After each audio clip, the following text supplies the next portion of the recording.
Hi everyone, welcome back to Boy Problems, sponsored by Kotex. We have a great episode for you today.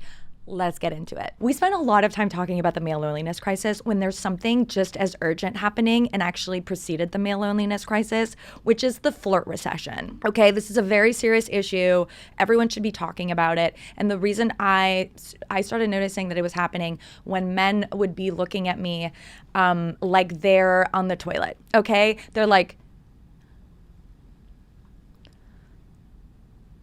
this look, like they're looking at me like they want to marry me, but that they've never spoken to a woman before. And they will look at you like this, like,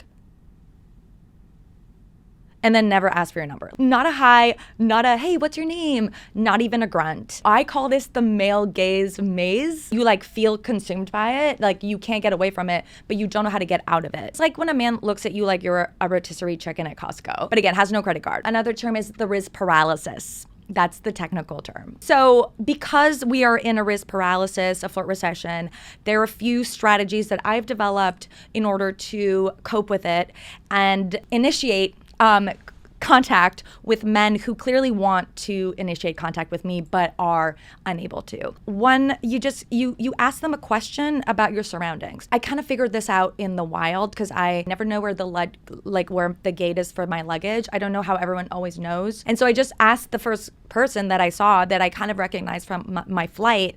And I was like, do you know where our luggage gate is? And mid question, I realized he's kind of hot. And he goes, I think it's number 5. By the way, are you Liz? And I was like, yes. He was familiar with my work. I was familiar with his hotness. And we started a conversation and I got his number. And we went on a few dates. And I even kind of got a job out of it. So yeah, ask a question. Okay, other questions you can ask. If you're in a coffee shop, hey, do you know what the Wi-Fi is? Even though you've come at that coffee shop every day and it automatically connects. Is this place closing soon? Do you know when they're closing? Are the chairs new? Whatever. Like literally it doesn't matter. Ask any question. They don't care. They'll just like feel important and answer it. And then boom, you're in a conversation. Tip number 2, have a go-to conversation starter. It's you choose a question that you just ask everybody. And it doesn't have to make sense. Mine was, did you used to work at Vox? Because there was a big place and like there would be like tech guys and like people who worked at a sports website. Like it was a big company. And so I just started asking guys. I would just like, if I saw a guy I wanted to talk to, like I did it after a plane ride where I definitely felt like there was some eye contact going on. We got off and then I was like, did you used to work at Vox? And then they go, no. And then you go, oh, where do you work? And then boom, you're in a conversation. You're talking, you're hanging out. He's giving you his number. Tip number 3, give him a job. Men love tasks, okay? They love feeling useful. They are like golden retrievers in Patagonia vests. This one I've done repeatedly and it worked so hard that I did it on the day of my birthday and the guy came to my birthday party that night. You say, can you watch my stuff? You go smoke a cigarette, you go to the bathroom, you go get a coffee. Wherever you are, you ask them to watch your stuff, even if you don't have to go to the bathroom. And then you come back and you say, hi, I'm Liz. Thanks for watching my stuff. And then you're in a conversation. This one I did the other day, use their own lines against them. So men have all of these pickup lines that are kind of famous. One of them is like, so you from out of town? I was at a bar and like this guy was sitting next to me, clearly again, like doing the face. And I was like, so are you from out of town? And then he knows what's going on. Moral of the story, men are not okay. But I wanted to bring someone who has spent years yelling at men for profit. Professor, author, professional daddy voice, ladies and gentlemen, and anyone who's ever been ghosted by a guy in Allbirds, Scott Galloway.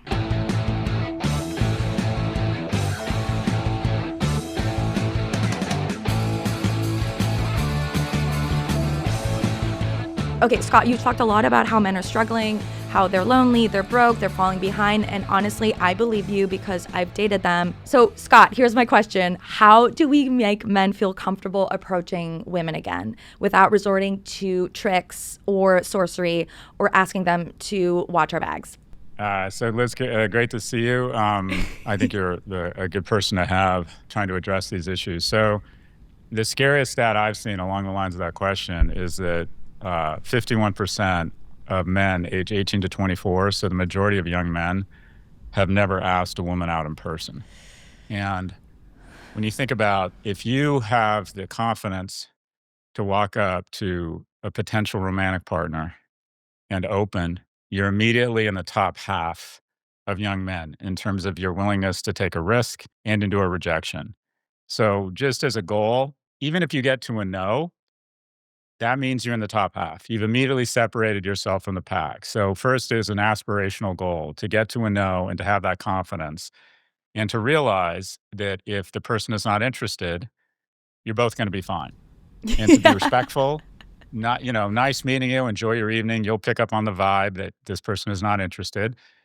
And usually people, when they're not interested, I found are polite. And you just need to know when to take cues and when to leave and be graceful about it. And then you realize you're going to be fine and they're going to be fine. The only thing that successful people have in common is no. And that is they have endured millions of no's to get to some really wonderful yeses. If you find anyone who is punching above their weight class economically or romantically, it means they have endured an enormous amount of no's. That's the only thing successful people have in common is the ability to endure no.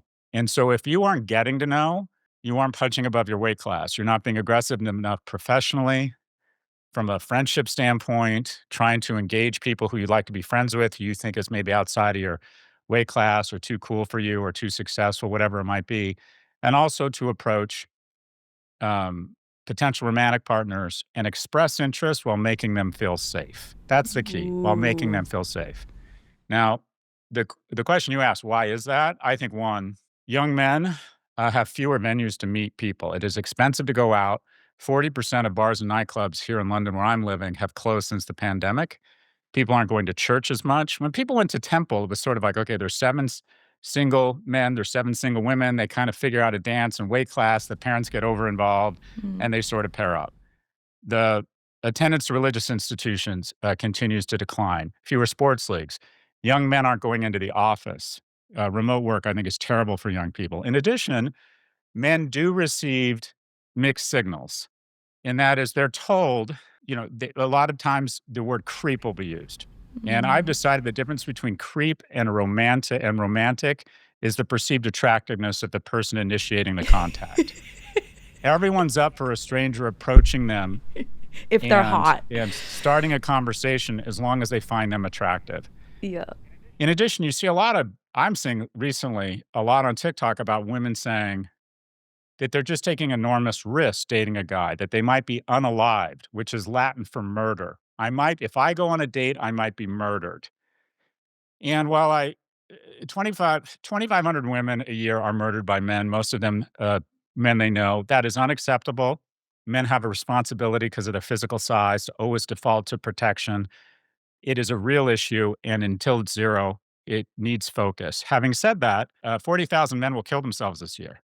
So the guy you're on a date with is 16 times more likely to go home and hurt himself than hurt you.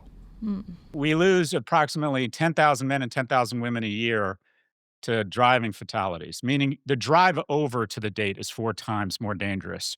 You are more likely to drown or choke and die on that date than have your potential partner hurt you. So while I understand it's an issue, if you go on TikTok, you get the sense that you are literally gambling with your life if you go on a date. And men are told that they are pathologized. They are told they are predators.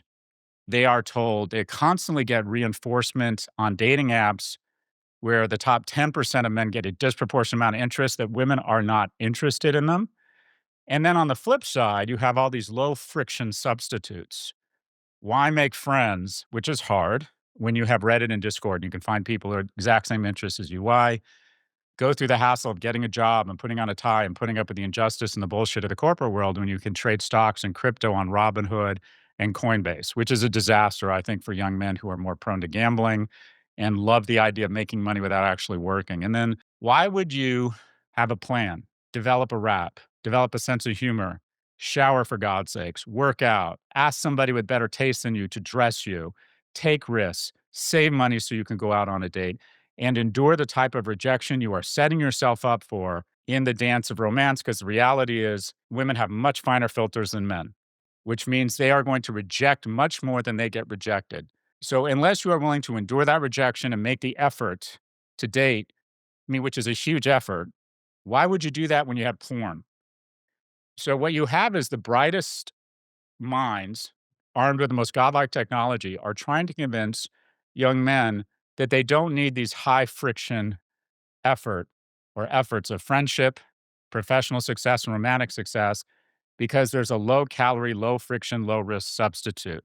And the reality is, I think, Liz, we are evolving, and I'll wrap up here. This is a word salad. We're evolving, I think, a new species of asocial and asexual males. And how you can tell a man has evolved to this very unproductive species is he starts blaming other people for his problems. He starts blaming immigrants for his economic problems. He starts blaming women for his romantic problems. That's when you know you've lost him. That he no longer sees it as a challenge to up his game, to have a plan. Women are attracted to men for three reasons. The first is their ability to signal resources. If you have a Panorama Range Rover, you're signaling resources. But you don't even have to have the bling now. You have to have your shit together. You have to be able to say, yeah, I'm planning to go to welding school and I'm in an apprenticeship program right now. And I gotta go home. I gotta leave at midnight. I'm not one of these idiots ordering a $2,500 bottle of vodka because I have my shit together and I'm getting up in the morning. That's how you signal you are worth a second date. You have a plan such that at some point you might be a viable provider. The second thing is intelligence. And the fastest way to communicate, guys who make good decisions for the tribe, typically the kids live longer. So it's hardwired into women to procreate with intelligent men. And the fastest way to communicate intelligence is humor. And I say this jokingly, but I'll say it anyways. This is my impression of a woman. I'm laughing, I'm naked. If you can make a woman laugh, she will go on a date with you. And then the third thing, and this is the most under-leveraged attribute for young men trying to get women to be more interested in him romantically, it's kindness.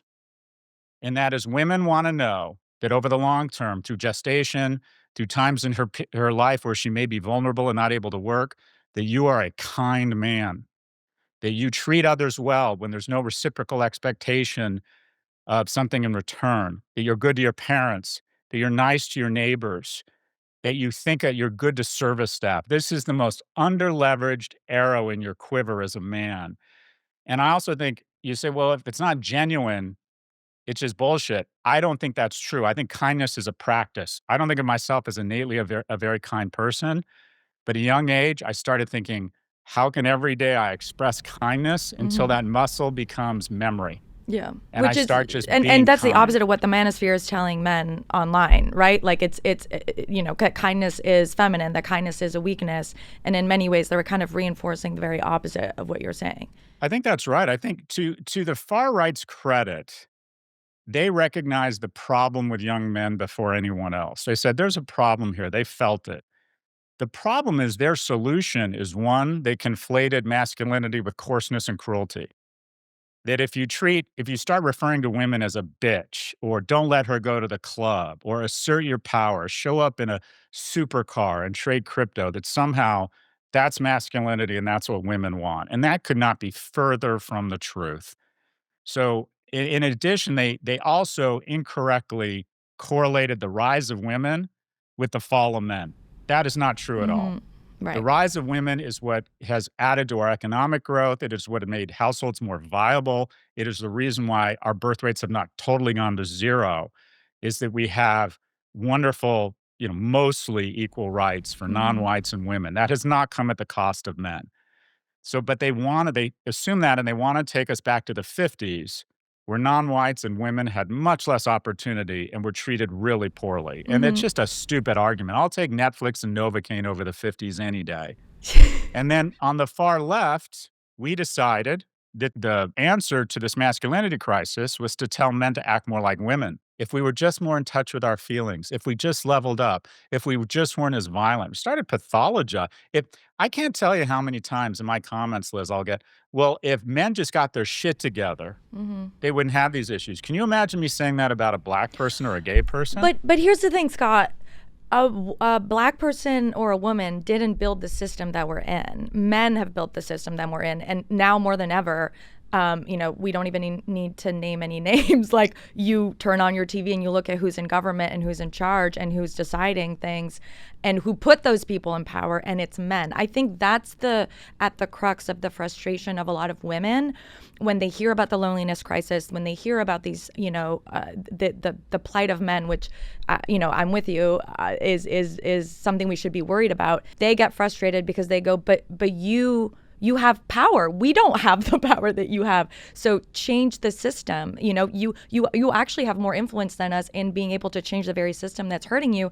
And by the way, we've been telling you all this time that this system is hurting us, and you haven't necessarily been paying attention until it's, doing having an effect on you, and I think your point about, if you're a woman, there's no threat to going on a date with a man. Like, 1 in 10 women have their drink spiked. 11 million women are going to be raped while they're being drunk. Every woman knows a woman who that has happened to. And even beyond that, Scott, like, sure, like, maybe I won't get killed on a date with a guy, but will I feel good after that date? Will I, that exposure to men for women is not always a plus, but exposure to women for men is a plus. And if you think about that even as a microcosm in our society, like marriage, right? Marriage is very, very heterosexual, men who marry women have a lot of benefits from marriage, right? They're having a woman in their lives is very positive for them.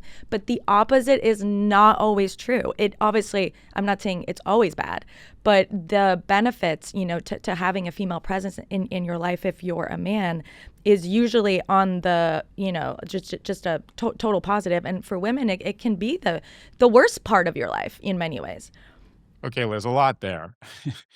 So first off, I think there is real credibility and veracity to the argument that, okay, for the last 3,000 years, for 2,960 of those years, men have had a disproportionate advantage, and that men have mostly been in charge. Mm-hmm. I think that just rings true, and the data supports that. I'll use myself as an example. I was born a white heterosexual male in 60s California. It was the smartest decision I've ever made. A lot of my success is not my fault. There was more prosperity, more economic growth created from 1965 to 2005 in America than had been created in the entire world throughout all modern economic history. And all of that unprecedented prosperity was crammed into the 1/3 of the population that was white, male, and heterosexual. And I want to be clear, it never dawned on me in the 90s when I was raising hundreds of millions of dollars for my startups. It kind of never dawned on me to ask, why aren't there any women raising money?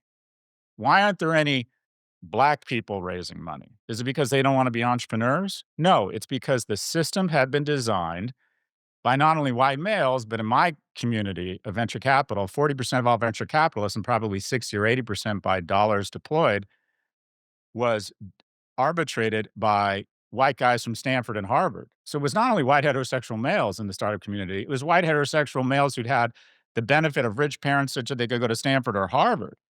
So I had unnatural wins in my sales. I just want to acknowledge that. The question is, should a 19-year-old male, right, who is got an education system biased against them, boys are twice as likely to be suspended as girls on a behavior adjusted basis, where school promotes the behaviors that are easier for a woman, a girl, to lean into. Sit still, be organized, be a pleaser, raise your hand. You just described a girl. When boys are 18 months biologically less mature, they are literally 18 months less mature. Their prefrontal cortex, it doesn't catch up till they're 25. When 70 to 80% of primary school teachers are women, who are they going to champion? Naturally, they champion people like themselves. When 2/3 of college grads over the next 5 years are going to be women, and the majority of our information economy is now rewarding people with college degrees, the question is, should the penalty or compensation for my privilege, should a 19-year-old male be paying that penalty? And what I would argue is, if you look at any of the data, you would and this is a wonderful thing now, you would rather be born in America today, gay or non-white, than poor. And the primary indicator of your success moving forward is how much money your parents have. Mm-hmm. And when a single boy, when the father leaves the house, and this is a key point because this is where boys come off the tracks. When he is in a single parent household being raised by his mother, either through divorce or death, that boy immediately becomes more likely to be incarcerated than graduate from college. And what's interesting is that girls in single parent homes have similar outcomes of college attendance and self harm, meaning, and the data reflects this, that while boys are physically and mentally stronger, physically stronger, they're mentally and emotionally much weaker. Mm-hmm. And what I would argue is empathy is not a zero-sum game. Gay rights did not hurt heterosexual marriage. Civil rights did not hurt white people. So what I am saying, or what I would encourage, is that we still need to acknowledge the real challenges women face, especially, and I just look at the data, women under the age of 30 are now making as much and sometimes more in urban centers than men under the age of 30. They own more homes. Single women own more homes than men. Once a woman has kids, she goes to 77 cents on the dollar. Mm-hmm. So women who decide to have families are still at a disadvantage to men. And that is something we still need to acknowledge and need to try to address. But young men are having a really difficult time. If you go into a morgue, Liz, and there are 5 people who have died by suicide, 4 are men. Yeah. We don't have an opioid or a homeless crisis. We have a male opioid, a male homeless crisis. 3 out of 4 addicts, 3 out of 4 homeless are men. Yep. And this notion that, quite frankly, that I resent, that it's us against them, here's what the genders have been really good at: blaming each other. Yeah. There are too many men that hold women responsible for their challenges and problems. And there's a general zeitgeist from women that men are not on your side. Mm-hmm. Any major legislation that was passed that granted rights, the majority of the people in power at that point were men. So clearly not all of us are trying to hold women back. And the greatest alliance in history is the alliance between men and women. Mm-hmm. And what I would ask is that people say, don't look at someone and say, he's not on my side or she's not on my side. That we both come together and realize women still face real issues. Young men are facing enormous issues. And together we can acknowledge that each has its own set of issues and come together and say, are you an empathetic person? Would you like women with children to still maintain professional trajectory? Do you think violence against women is an incredible problem? Should we have a zeitgeist in our society so women always feel safe around men? It breaks my heart that women don't feel safe on the subway in New York. When you see the most masculine of jobs, a cop, a firefighter, or a man or woman in a services uniform, you feel safe. Mm-hmm. And that's how women should feel around any man they see. So we have real work to do as men, also mentoring younger men, teaching them about being a provider, a protector, and a procreator. But I think we have to stop this war where each gender has decided it's the other's fault. There are a lot of good men that played a huge role in the advancement of women. There are a lot of white people who played a huge role in the progress of non-whites. This isn't men versus women. This is progressives who see opportunities and have more empathy. But my basic view is the following. Should a 19-year-old boy or male or man pay the penalty for my privilege? That it was unearned. I acknowledge it. Because right now, if I in this podcast, you'll see, oh, Scott, after 3,000 years, your hair is on fire because we're finally doing better. Well, okay, I get it. But you know who wants more economically and emotionally viable men? Women. Yeah, exactly. Well, that's why a lot of women online have been saying, the one side can say it's the male loneliness crisis, but for women, it feels like the undateable men crisis, right? That they're going on dates with men who, don't have, sort of that emotional, capacity. And by the way, I think you're totally right. Those studies around, the vulnerability really of boys, right? That if a boy and a girl grow up in poverty, obviously no one wants to see any child grow up in poverty, but boys are more vulnerable and need more support. And you would think, right? Or what I would love to see is, us recognizing the skills that the women have, right? Teaching boys to look up to girls when it comes to the emotional, capacities that they have and the maturity that they have, right? That can be a model for them instead of, again, this, gender war, right? And in a lot of ways, men and boys are raised to be, different from women as a way to prove that they're real men, right? So I'm totally with you on that. I just want to return real quickly because I realize how I haven't eaten today, so I don't mean to be unnaturally aggressive. Just about the loneliness crisis. Yeah. Women being lonely is also an issue. I don't want to assign that. There's a lot of women that, quite frankly, can't find a guy who's dateable. Yeah. And it's very upsetting for them. I get that. What's interesting, though, is that women who don't have a romantic partner, they tend to channel that energy or rechannel that energy into their friend network and their professional lives. Yeah. Whereas men channel that energy into video games, porn, and conspiracy theory. And it goes back to your point. The reality is, and I say this, I think men should pay for everything when they're on a date, even if they're not economically less well off than the woman, because the bottom line is, and you reference this, men get more from relationships than women. And so if you're asking a woman to engage in the possibility of a relationship, and also the downside of sex is much greater for a woman, much greater risks involved in sex, that quite frankly, one way you show that you are willing to level up and recognize the investment in the skewed advantage towards you of entering into a relationship that widows are happier than they were when they were married. Widowers are less happy. I mean, there's just a lot of data showing that marriage is better for the man than it is for the woman. So if you're going to ask a woman to potentially enter into that type of relationship, I think from the get-go, you have an obligation to show you're really committed and serious.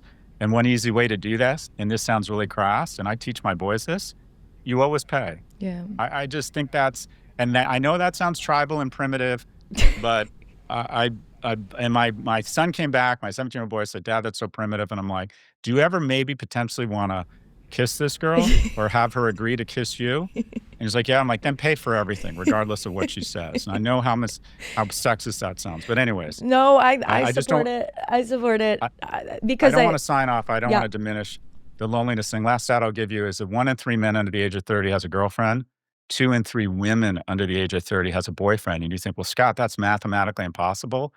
It's not, Liz, because women every year are dating older and older because they want more economically and emotionally viable men. Yeah. You think, well, what's wrong with that? The reality is it lowers household formation because sometimes women are dating a guy that's already had kids. I mean, there's some externalities here we don't want to talk about. Women date socioeconomically horizontally and up, men horizontally and down. And when the pool of horizontal and up keeps shrinking, there's just less viable mates. It's how I feel when short women date really tall men. I'm like, girl, there's so it's like when she's significantly short, I'm like, you could date a 5'7". I can't. Well, I'll ask you this. That's the right metaphor, and I'll come back to your viral third question. Do you? So really search your feelings and give me an honest question. Okay. Will you date a guy 2 or 3 inches shorter than you? I have lowered my standards both figuratively and physically. Yes. I think 5 or 10 years ago, no. It would have been hard, but no, a few years ago I was like, I can't have this as a. So metaphorically, what's happening is every year women are getting taller and men are getting shorter. Yeah. So the pool of viable mates, 50% of women in a survey say they won't date a man shorter than him. And I think it's more like 80% because it's an embarrassing thing to say out loud, but I think it's very instinctual. I think women want a man who they feel deep down could physically protect them because that's what they want during gestation when they're vulnerable. I think a lot of this goes back to as many subscriptions to the Atlantic or the New York Times you have. I think a lot of this is very base and very instinctual and very primitive. Thank you to our podcast sponsor, You by Kotex. With their support, we stay comfortable, confident, and ready to take on every boy problem the world throws our way. When I was 8, I genuinely thought getting my period meant that I'd have to give up chips forever. Every time my sister got hers, she'd complain about her stomach and skip snack time. So naturally, I thought my chip days were numbered. Flash forward to today, chips are now basically a period essential. Now that I'm older, I know better. My period isn't a punishment, it's just part of life. And honestly, getting my period started feeling a lot less scary once I started carrying You by Kotex products. They're up to 100% leak-free, provide powerful protection, and keep me comfortable no matter where my day takes me. Whether it's a pad or tampon, I always have You by Kotex with me at the ready. And hey, if those period cravings mean I get to eat more chips, then so be it. Okay, switching gears to something a little bit more silly. There's a viral thread. Is that what we call it? Threads. It's the new, whatever. I never know what to call these new apps. But there's this user, Amruta, who said, "Why don't straight men and lesbians hang out like straight women and gays do?" And so given that you are a known straight man who has a very popular podcast with a known lesbian, Kara Swisher, like, what do you think straight men could get out of hanging out with more lesbians? Or why do you think that there's not this alliance? One of the things I'm proud of, is proud the right word? When I was at UCLA, I didn't know a gay person. I didn't know a single one. I didn't think they exist. We referred to gay people with a slur. Yeah. And I just didn't know a single gay person. I didn't think they existed. And then I found out about 12 months after I graduated that 3 of my 5 closest friends were gay. 3 of the 5, Liz. Yeah. And they not only came out of the closet, they blew the hinges off the door. I mean, they were really excited. It was in the late 80s. America was going through this wonderful transition to being more accepting of the gay community. Mm-hmm. And also, I lived in San Francisco. Most people your age, I think, hopefully will identify the COVID crisis as the kind of primary or most seminal health crisis, I hope, in their lifetime. For me, hands down, no comparison, it was AIDS. Yeah. My closest friends, I moved to Berkeley. A bunch of them moved to San Francisco. And I'm not exaggerating, Liz. There were corpses. There were the Walking Dead everywhere. I had friends of friends. I would go to a party with my friends where it was primarily gay people, and 6 months later, 4 of them would be gone.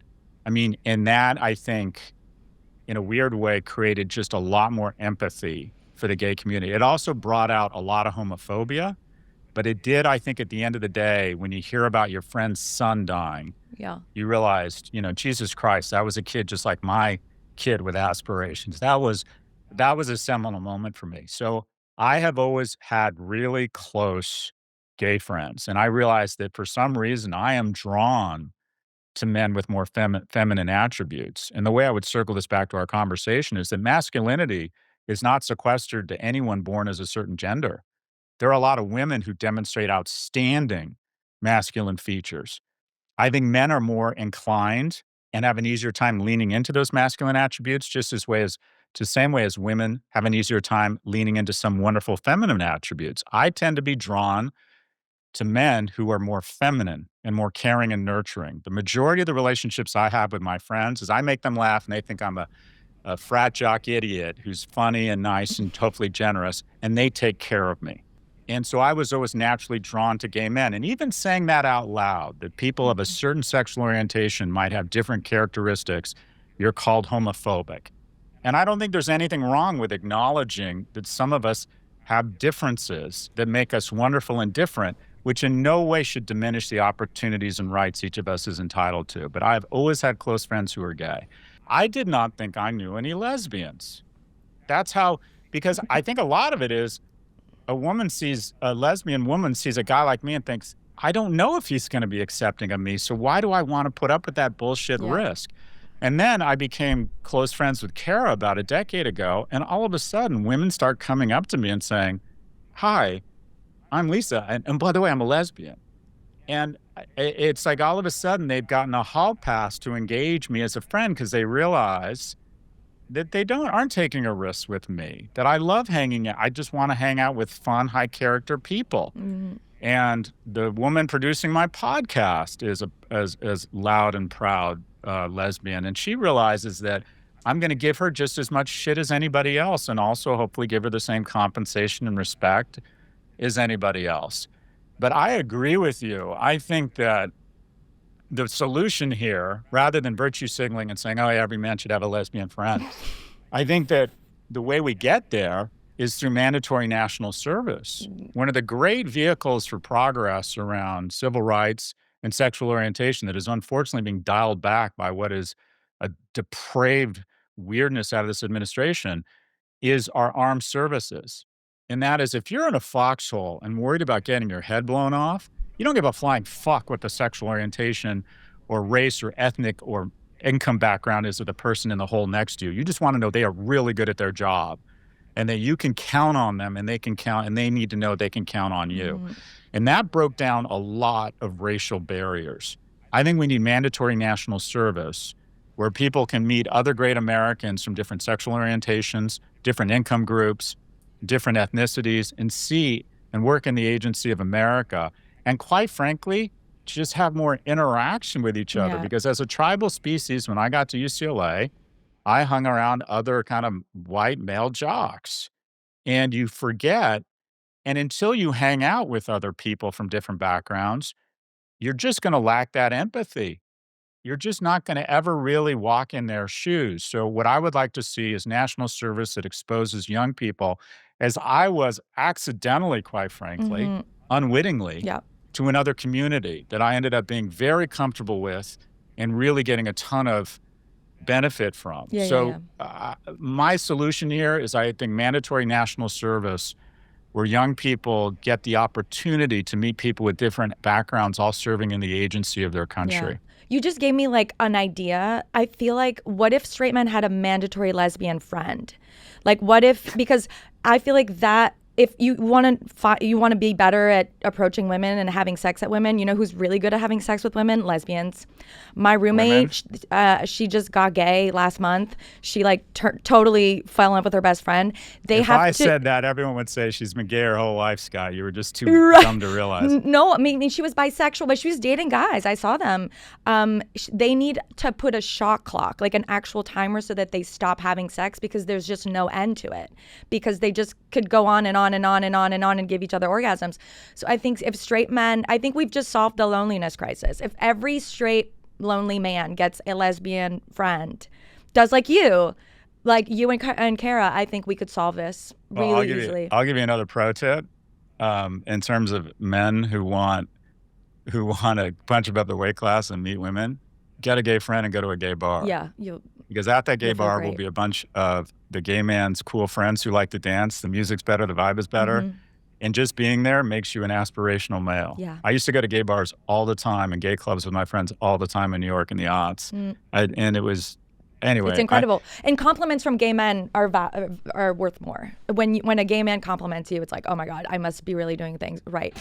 Thank you to our podcast sponsor, You by Kotex. With their support, we stay comfortable, confident, and ready to take on every boy problem the world throws our way. Before we get into our audience's boy problems, we have amazing period questions that have been submitted by our listeners. Given that we want to see more aspirational men out there, we should start with teaching boys. So I'm going to take a minute to share a period question from a 10-year-old boy. He asked, why should I care about periods? It sounds pretty gross and it doesn't affect me. You might not have periods yourself, but about half of the people in your life will experience them, like maybe your moms, sisters, cousins, or friends.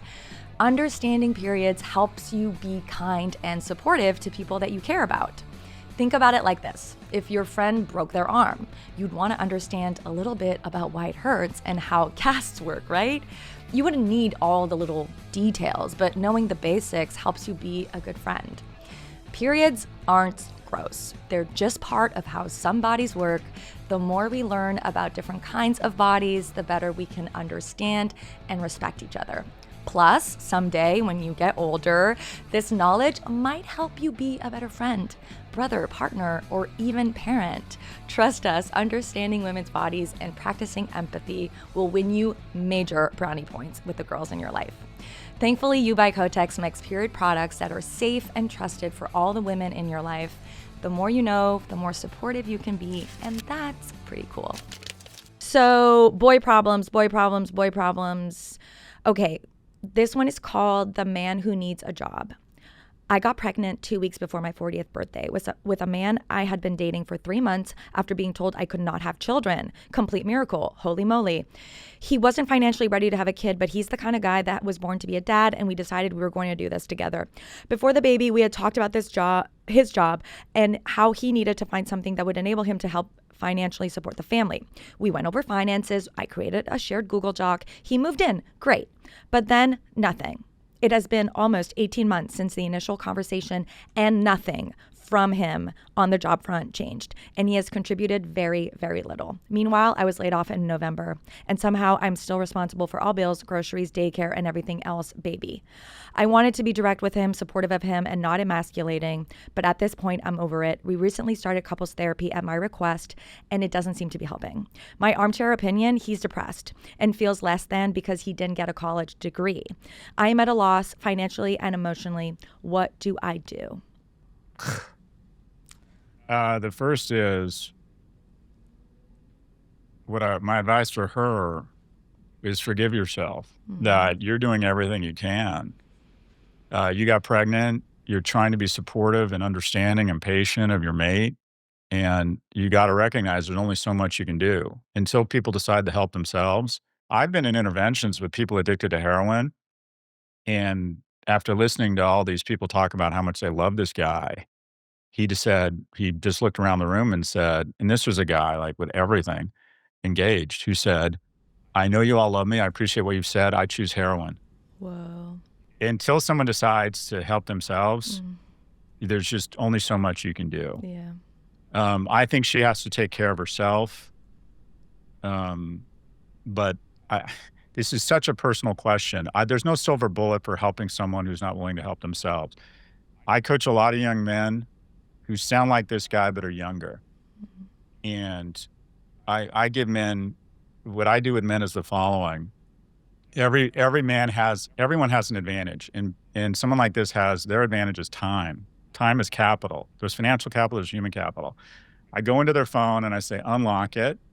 And to make them feel comfortable, I'll say to them, I love to gamble. I buy options. I love to gamble. And also I consume porn, which is really, really embarrassing for a guy my age. But I'm trying to make them feel comfortable to unlock their phone. I say, I'm not going to judge you. I find between 12 and 16 hours of human capital in their phone in about 5 minutes. I'm like, we're turning TikTok off. We're turning Coinbase off. You're not investing, you're gambling. We're turning X off. You don't need to know what these people are saying. X is a small Nazi porn bar. You need to stop going there. And we're going to take that 16 hours and we're going to reallocate it into 3 things. The first thing is we're going to get really fucking strong. Any man under the age of 40 should be able to walk into any room and know if shit got real, he could kill and eat everybody or outrun them. Your physical form is spectacular. You need to lean into it. You need to be strong. It'll make you less depressed. It'll make you more attractive. It'll give you confidence. And also, it'll make you kinder. Have you ever noticed the guys protecting our country and breaking up fights at bars have one thing in common? They're all really fucking strong. Get strong. Second thing we're going to do, and in this instance, it probably needs to be the first. You have to start making some money. No excuses. In this economy, if you have a smartphone, you can make money. Become a TaskRabbitor, become an Uber driver, a Lyft driver. I was on the board of Panera Bread. Anyone who walked in, applied for a job, and showed up on time, boom, you're hired, $16 an hour. And maybe it's not your dream. Maybe you think you're above that and it's not where you want to be, but here's the key to making a lot of money. You start making some money and you get a taste for the market and for the flesh of money. You realize maybe I could buy another car, lease a car, and hire an Uber driver and charge them. You start thinking, how does money work? What do people want? How do I get bigger tips? What if I met a guy, I'm working at the dry cleaner and the baby boomer owner of this thing, maybe if I work really hard, he'll agree to sell it to me. The way you make a lot of money is you start making a little bit of money. And if you have a smartphone, you can make money. You have to start making some money. Mm-hmm. And then the third thing is we're going to put ourselves in the company of strangers at least once a week and be really aggressive about meeting people, either church, athletic league, riding class, community college, nonprofit, whatever it is. You have to be around strangers. And a way to deal with your depression, the best way to deal with what this sounds like this guy's depressed, is physical fitness, and 3, being in the agency and helping others. And action absorbs anxiety. And he needs to show his mate that he's trying. He needs to show his mate that, yeah, maybe I'm not there yet, but I'm trying. And so I don't have a silver bullet for this. I think it's baby steps, but let me finish where I started. And my advice to this woman is to forgive herself. Yeah. She might be scared. She's in a tough spot. She feels vulnerable, but she's doing what she can. And so I hope that she's not being too hard on herself. And quite frankly, this guy needs to realize that as a protector, provider, and a procreator, he needs to level up. And sometimes that means taking baby steps and even just making small amounts of progress to show that he takes his responsibility seriously. Yeah. And sounds like she's doing everything already. So it's like you're already paying for the bills, you're taking care of the baby. And, right. you know, I noticed in the letter, she's like, I created a Google Doc. She did a lot of the planning. And so you're going to have to let him, decide if he wants to do something. And if he doesn't, it sounds like you've got this. And obviously, it might not be the ideal structure that you envisioned. But if you, set a boundary and might put him in a spot where he's like, okay, I have no choice but to get my shit together. I'm reticent to say this because I don't know the situation. I'm not a marriage counselor. But just because someone had sex with you doesn't mean they should be doesn't mean they should be in your life the rest of your life. Yeah. If these are very personal decisions, but if this woman comes to the conclusion that the father of her child is adding negative value, like taking attention, taking effort, and not adding anything, at some point she needs to take care of herself and her child and think about moving on. Yeah. I mean, it's just because someone had sex with you doesn't give them the right to be involved in your life and be a liability for you. And I know that might sound harsh, but I think she has an obligation to herself and to her child, and to figure out who is going to give her, who and who not is going to enhance her life and give her greater comfort. Love that.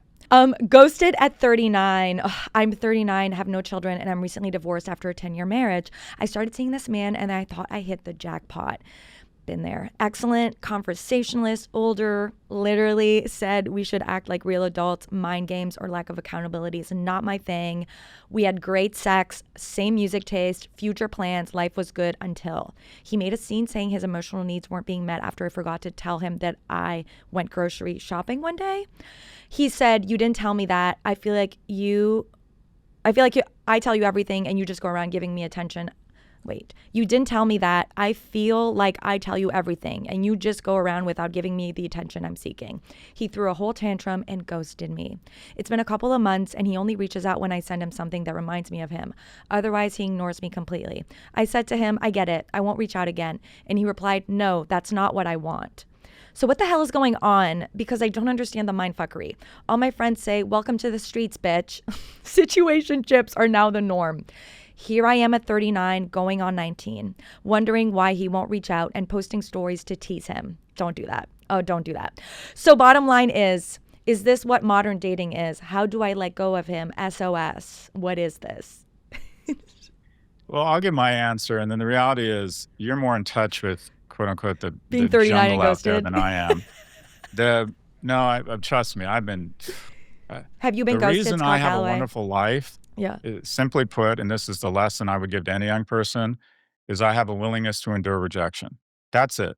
If you're getting no's, that means you're on the way to yes. And if you're not getting no's, if you're not trying for jobs you're not qualified for, if you're not trying to make friends who are more interesting and cooler than you and finding out they don't want to be friends with you, if you're not approaching women, making them feel safe and being polite and expressing romantic interest and getting a lot of no's, you're never going to punch above your weight class, full stop.